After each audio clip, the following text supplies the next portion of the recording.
Ayan, isang magandang araw lahat sa atin lahat, mga kababayan, mga kasulid BMR at DDS. Maligayang pagbabalik sa ating channel. Maligaya po talaga, mga kababayan, sapagkat eto na, nagkakalaglagan na sa wakas. Isinuka na po ang mastermind kung sino po talaga rito ang may kagagawan nito pong bycam scam na to. By scam at skandaluso, no? Ang pagnanakaw sa budget ng pera ng taong bayan. Ito, pakinggan po ninyo sapagkat pinangaralan na po rito at mukhang kailangan po, no? Kailangan po magbalik grade 1 yata itong si principal. Si Artista Ban. Mga kababayan, dahil dito mukhang nagkagulo-gulo na po ang kanilang script at hindi po nila napapansin na isinusuka na po pala nila ang bawat isa sa kanila. Panoorin po muna natin ito sapagkat mayroon po rito napansin si Ted Filon patungkol nga po rito sa napatweet po itong ang dating senador na si Senator Tito Soto at mayroon din pong komento si Senator Ping Lacson. Naku po. Mukhang ito na talaga, mga kababayan, lubog na po sila rito, nagkakagulantangan na po. Yun lang pala ang dahilan, no? Yun lang palang dahilan kung bakit biglang sinibak ito nga pong si Saldico. At ngayon, mukhang si Saldico po ay ang susi ng lahat ng ito, mga kababayan. Panoorin natin, panoorin po natin ang video ito at nagkakalaglagan na po sila rito. May statement ko ang isang kongresista kahapon. Tama. Na kung saan po naman ay nag-react si Tito Sen. May Yes, sinasabi siya. napatweet si Tito Sen Okay, sa naging pahayag ni Nino? Representative Stella Kimbo. Na ano daw? Siya ang acting House Appropriations Committee chairperson po ngayon. Ang sinasabi kasi niya, and I quote, lahat ng naging corrections ng technical staff ay ministerial. Calculator activity na lang. Sumagot si Tito Sen on Twitter or X na po ngayon. Sabi niya, some of our legislators need to undergo parliamentary rules and procedures workshop. Yun, mga kababayan, ang sinasabi natin, ano daw, workshop. Workshop. Mag-aral muna kayo. Itong problema sa atin nakagraduate tayo, naging teacher na tayo, naging principal pa tayo. Pero pagdating dyan sa Kongreso, anong nangyari? Sinong nangyari? Magkano ang nangyari? Ano ba yan? Bakit magkano? Ay, ang hirap talaga, mga kababayan, pagkasinungalingan. Ang hirap talaga. Pag mali talaga, ang hirap talaga ng baliko ituwid. Ay! Ministerial corrections by technical staff are never allowed in any bill, much more of a law. You bring it back to plenary. Napasagot din si Senator Ping Lacson. Ayun, mga kababayan, hindi daw po pwede yan, hindi daw yan allowed, Much more kung isang batas. Aba, isang batas yan. Kayo mga mambabutas, mambabatas pala, mga kababayan. Dapat alam ninyo yan, you must be know. Kita mo, napapa-English tayo. Yung sinsilyo nating English dito na ilalabas pa natin sa pagkakataong ito. Tuloy! Dun sa tweet ano nitong si Tito Sen. Sabi ni dating Senator Ping Lacson, I fully agree with Sen Soto. We only approve amendments in plenary subject to style to Nako. save time during our period of amendments. Filling blank spaces amounting to billions, even 1 peso in a budget measure Nako. is substantial, not ministerial. It requires plenary action, no less. Wow, that is appalling. It is abhorrent. Ngayon, This is ridiculous. Mr. Yun! Salamat kaayo, Mr. Chair. This is ridiculous. Yan nga po yun. No more, no less. Dapat dalhin yan sa plenary. Anong ginawa mo? Pinapunta mo lang sa technical committee mo. Ay, grabe na itech, mga kababayan. Grabe na itech. Matindi po ito. Hindi na po sila rito makakaligtas sa eskandalo na ito. Kaya kailangan tutukan po natin ito, mga kababayan, sapagkat hindi po sila rito po pwede, hindi po sila po pwede rito magbaliwala na lang. Dahil ito na po ang pinakamatinding nakakasangkutan nila ngayong kontrobersiya. At ito po talaga ay sinabi na po ni BP Inday Sara Duterte. Ha? Lalo na nga ang sinabi ni BP Inday na hindi si Marcos, si Marcos hindi talaga marunong magpresidente. Oo, isa na ito sa mga nagpapakita ng katotohanan, mga kababayan, na ito po si Marcos talaga ay hindi marunong magpresidente. Bakit? Bakit ko nasabi, ha? Kasi si Tatay Digong nung araw, si Lacson din ang nagkikwento, di ba? Si Lacson din na mayroon din ngayong komento ngayon, mga kababayan. Sabi niya, mayroon sila noon ipinakita doon sa Pangulo na ibinito po ng Pangulo, which is ang original po nilang ni-report ay 75 billion. Pero mayroon pa po nakita ang Malacanang or si Pangulong Duterte na magkano? 20 billion. Kaya naging 95 billion daw po yun at pinakamalaki daw po sa kasaysayan yon na nabito, mga kababayan. Kasi daw po, mukhang mayroon pong gusto na namang magpalusot. Ang tawag nga doon ni Senator Lacson dati ay may namamasyal pong 75 billion. Grabe. Dami nun, ha. Kung tao yun, 75 billion, daig pa yung China noon na namamasyal. Biruin mo, ilan lang bang tao sa China? 1.5 billion. Ito 75 billion namamasyal. Ang tindi nito kung mga tao pala yun, ano? 75 billion. So ilang milyon yun? Ay, matindi po ito, mga kababayan, ano ho? Mabuti na lang, mayroon po tayong magaling, marunong magpresidente na Pangulong Duterte, which is kabaliktaran naman ito, dito kay Marcos sa sinabi ni BP Inday na hindi marunong magpresidente. At mukhang lumalabas tama lahat ang sinasabi ng ating pangalawang Pangulo, mga kababayan. Bakit? Ayan nga po, kung magaling ka magpresidente at hindi ka lang magaling, kundi masipsip ka pa, hindi ka tatamad-tamad. Katulad ni PRRD na inaabot po ng tanghali, para lang busisiin lahat yan bago niya pirmahan. Ngayon, eto na. Nagkahitot-hetot na ang pangyayaring ito. Panoorin pa po natin tong video na to. Walang sound. Wait lang, walang sound. Kinumpirma ni House Appropriations Chairperson Marikina City 2nd District Stella Kimbo na may mga blankong bahagi sa bicameral report na Ayan, mga kababayan, kinumpirma na mismo ni Stella Kimbot na mayroon talaga mga blanco. Ay di hindi fake news si PRRD. Hindi. Sino nagsasabi? BBM. Bersamin, di ba sinasabi nyo fake news si PRRD? Ano itong sinasabi ngayon ni Kimbo? Kinukumpirma niya. Kinukumpirma ni Kimbo na may blanco po talaga. Ito isa pa. Nominado si House Appropriations Acting Chairman Stella Kimbo na nagkablangko sa bicameral report ng 2025 national budget. Pero ayan, mga kababayan, kahit saang balita, laman na laman ang paglalaglag ni Kimbo dito kay Marcos, kay Bersamin at kay amo niyang si Martin. Maliwanag po yan, mga kababayan, aminado siya na may blanco doon sa Bicam, which is tumpak tama lahat. Yun ang sinasabi ni Pangulong Duterte at ni Ungab. Ano na? Ano na, mga tunggak? Asan na kayo ngayon?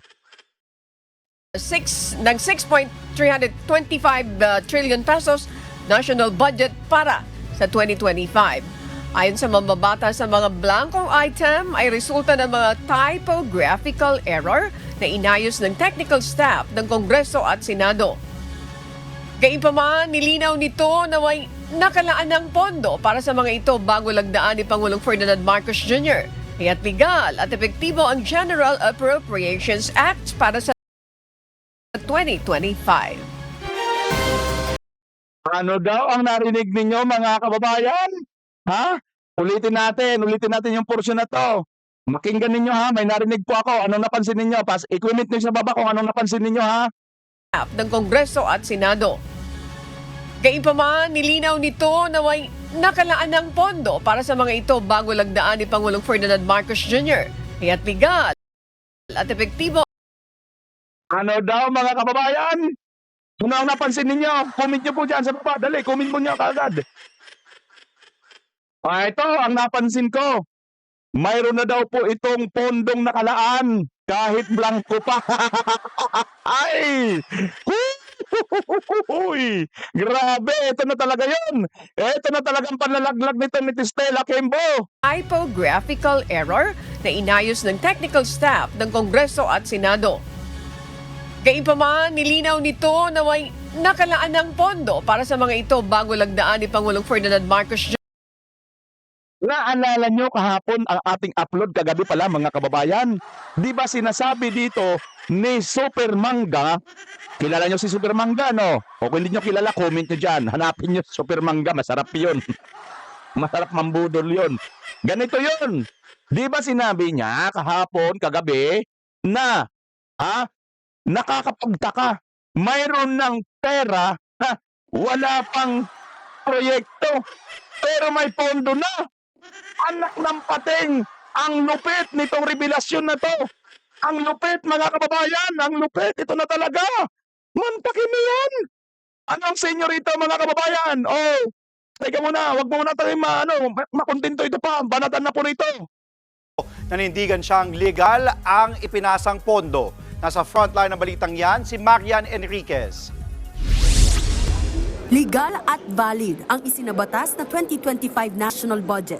Yan ang pinanindigan ni Acting House Appropriations Chairman Stella Kimbo. Kasunod yan ang tila pag-iwas niya kamakailan sa tanong tungkol sa mga umano'y blankong item sa Bicameral Committee Report ng budget. Sinagot niya na ito sa News 5. But we do acknowledge po that there are blanks na po doon sa BICAM report na pinirmahan ng BICAM and ni-ratify ng Senado. Yeah, so notwithstanding any typographical errors or any adjustments that are needed as a result of amendments, ay authorize naman po ang technical staff ng both House and Senate. Giit ni Kimbo, walang irregularidad sa naging proseso. Di ba? Ang sabi niya rito, ay authorize naman po yung technical staff ng Congress at saka Senate, no? Kung tayong ordinaryo mga Pilipino lang ang makikinig at manonood sa kanyang mga sinasabi, tayo ay parang maano lang tayo, ay oo nga, no? Oo nga, no? Lalo na kung isa ka lang trolls. 3-5 lang yung joke mo.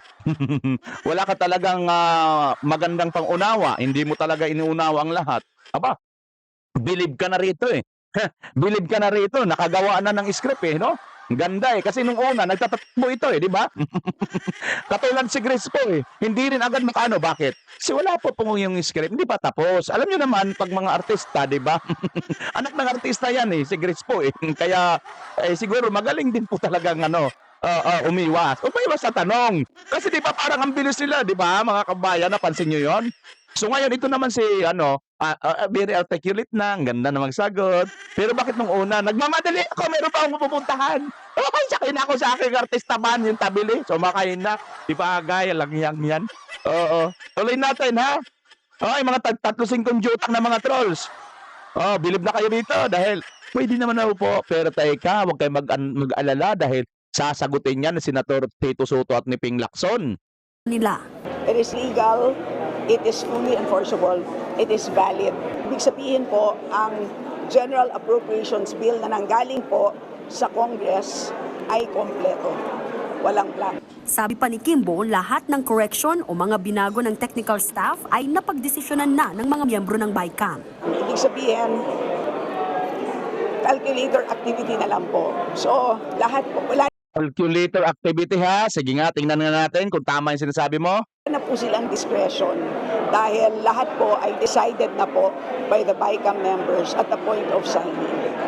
Base sa nakasaad sa Omnibus Motion No. 1, otorisado ang technical staff ng Committees on Appropriations at Finance ng Kamara at Senado na mag-correct ng typographical, grammatical at printing errors, pati na sa mga kailangang baguhin gaya ng section numbers. Pero matatawag bang typo error ang pag-fill-in o pagsagot sa mga blanco, lalo't hindi naman ito nakasaad sa Omnibus Motion? There is another omnibus provision doon sa BICAM na in case na magkaiba po ang version ng printed at saka ng BICAM report, ang mag-prevail po is the printed version. Tila may patutsada naman kay Kimbo. Ayan mga kababayan ha. Magkaiba ba yung yung yung error lang kaysa dito sa mga blanco? Tingnan natin si Tito Sina ito na. Si dating Senate President Tito Soto sa kanyang post sa X, kailangan daw sumailalim ng ilang mambabata sa Parliamentary Rules at Procedures Workshop. Hindi Ayan na mga kababayan. raw kasi pinapayagan ang ministerial corrections ng technical staff sa anumang panukala, lalo na kung batas. Kailangan daw itong ibalik sa plenaryo. Nauna nang itinanggi ng Oh, ano daw? Kailangan daw itong ibalik sa plenaryo. Oy! Kimbo! Ibalik mo sa plenaryo. O, ulitin natin, baka mamaya hindi narinig ni Kimbo. O, at itong mga tambangag na mga trolls. Kasi magagaling-galingan na naman to. Ito na naman ang kanilang pagmamalaki. Kasi pwede naman pala eh. Pwede naman pala sa mga technical. Ang katamad nyo. Kayo dapat ang binuto ng taong bayan, kayo ang magbusisi niyan. Kayo rin mga senador, huwag niyong iasa sa inyo mga technical committee. Ha? Huwag niyong iasa, kayo mismo. Pera ng bayan yan, hindi niyo pera yan. Bakit ipagkakatiwala niyo lang sa mga staff ninyo? Di sana, pagpalit na lang kayo. Yung inyong mga staff na lang ang maging senador at kayo na lang dyan ang maging staff. Pwede? Comment nyo mga kababayan kung gano'n lang ang mas magandang gawin sa kanila. Total, hindi naman nila kayang ibusisiin, di ba? Hindi ka mukha ni PRRD. Sa pagbusisi ni PRRD noon, 95 billion ang kanyang nabito.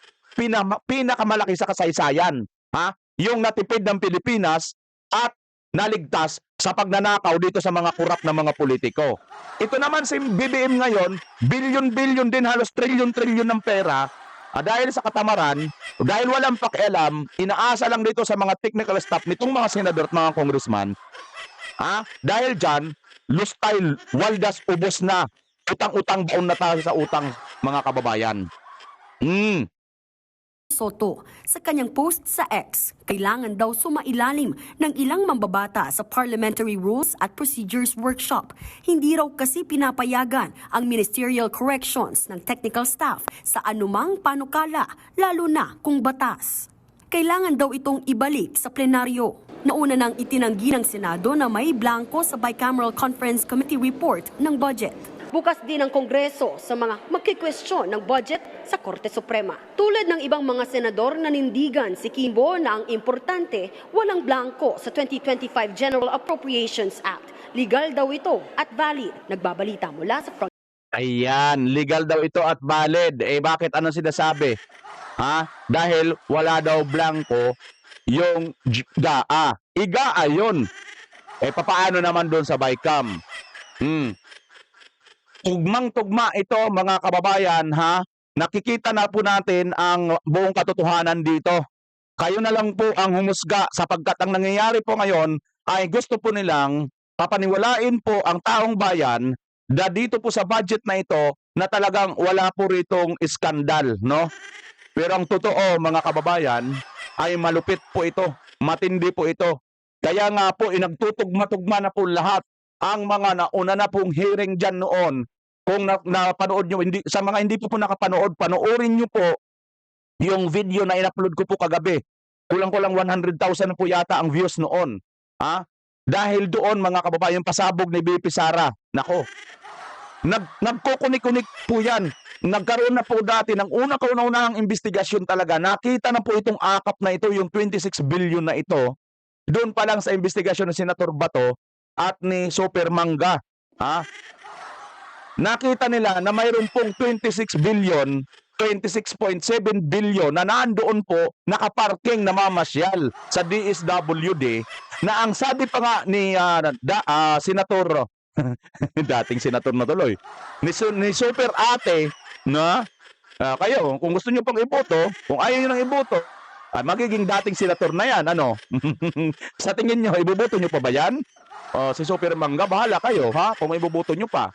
Pero, wag nyo muna yung pansinin nyo, ito ang pansinin ninyo. Mayroon po siyang sinabi, mayroon ng pera, wala pang plano. Yun pala, tumutugma po yun dito. Sa news po ng UNTV, ito po ang katugma talaga dito mga kababayan. Nasa na yun? Yung news kanina ng UNTV, Mga blankong item ay resulta ng mga typographical error na inayos ng technical staff ng Kongreso at Senado. Gayunpaman, nilinaw nito na may nakalaan ng pondo para sa mga ito bago lagdaan ni Pangulong Ferdinand Marcos Jr. Kita nyo mga kababayan, o di ba tugma? Panoorin nyo po yung video kagabi na in-upload ko, yung pasabog ni BP Inday. Ito po yun, no? Maliwanag na sinasabi dito ng balita, ha? Bago pa po permahan ni Marcos, ay mayroon na daw po itong pondo. Which is, sinasabi din ni Super Manga na may pera na, wala pa pong program. Wala pa pong nakalaang proyekto, pero may pera na po yun. Oh, ang tindi mga kababayan, ha? Sa mga bakit nagtataka, bakit pinaulit-ulit ko ito, ha? Kasi po mga kababayan, tugma po yan doon sa kagabi na in-upload natin. Na inayos ng technical staff ng Kongreso at Senado. Gayunpaman, nilinaw nito na may nakalaan ng pondo para sa mga ito bago lagdaan ni Pangulong Ferdinand Marcos Jr. Kaya't legal at epektibo ang General Appropriations Act para sa Ayan, no? BICAM report may blanco pero may nakalaan ng pondo bago permahan. Ayon yan sa panlalaglag ni Kimbo. Ang galing. Palakpakan natin si Kimbo dito. Palakpakan natin si Kimbo dyan. Oh, di ba? Palakpakan yan. Biruin mo yan. Siya mismo ang nagsabi, oh. May nakalaan na po na pondo bago pa pirmahan. Ang lupit. Tugmang-tugma talaga ito mga kababayan. Ha? Hindi po tayo rito natatawa dahil natutuwa tayo, no? Natatawa tayo rito dahil sila mismo na po ang nagkakalaglagan. Bagamat meron na po silang mga script, nagkakahitot-hitot na po ang kanilang mga script, mga kababayan. Dahil po yan, alam nyo po kasi talaga, pagbaliko po talaga, pag mali po talaga, ang hirap na hirap po dyan, ituwid. Ang hirap po, ang hirap. Isa pang pagkakamali, itutuwid mo ang isang mali. Naku, hindi po yan magiging mali ay tama. Patuloy po yan magkakamali, mga kababayan. Lalabas at lalabas po talaga kung ano ang totoo at katotohanan. This time, maliwanag pa sa sikat ng araw ang panglalaglag na hindi po napansin ni Kimbo dito sa kanyang mga bossing. Kayo na po, taong bayan, mga ka-DDS, ang humusga kung ano po ang inyong masasabi sa videong ito. Paki-comment nyo po dyan sa baba sa comment section. Pag-uusapan po natin yan. Muli, ito si BMR Channel. Sa hindi pa po nakapag-subscribe, subscribe na kayo dyan, mga kababayan. Maraming salamat pala sa mga nag-subscribe kagabi doon sa ating upload sa pasabog ni BP Inday. Ang tindi po, 1,600 na po ang nakakita kong nag-subscribe sa video pa lang na yon. Maraming salamat po sa Diyos at sa inyo, mga kababayan. Highly appreciated po yung pagtatangkilik nyo po sa ating channel. Lalo dahil dyan, lalo pa po nating sisipagan para maglingkod para sa bayan, hindi po para sa bayan. Maraming salamat mga ka-DDS, mga ka-BMR. Mag-ingat po tayo at syempre Pilipinas, as always, God first po. Bye-bye!